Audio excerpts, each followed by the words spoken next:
служителите, на кмета, на общинските съветници и на кметовите по кметства. Виждам, че цялата зала е щастлива и всички сияете от радост. Мислите, че се е случило нещо ново. Обаче аз ще ви кажа, че не се е случило нещо ново, а се остава старото. Никой през говорящите ми каза, че изборите бяха манипулирани, нечестни и не са по нужните закони. Всички сте щастливи, усмихнати, всичко е точно, ясно, рапортувано, новия кмет е стария. Не знам. Така ли мислите да продължавате?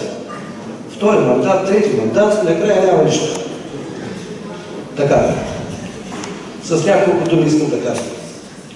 Общинската избирателна комисия беше именувана до документи, когато става за регистрацията.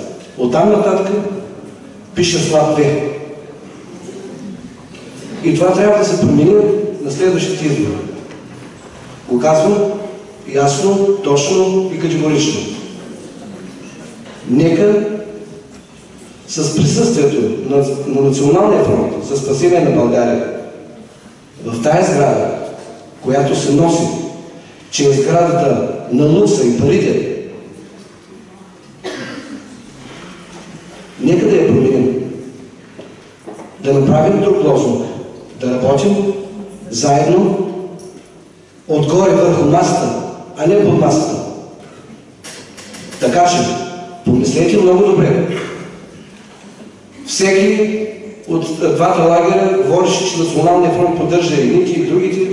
Казвам ви категорично. Не сме поддържали никой. Имахме се собствен кандидат, който беше достоен срещу другите кандидати. За нас изборите бяха нечестни и недемократични. Благодаря ви за вниманието. Дано да сте чули тези приказки. Няма да го пляскам, така? Добре.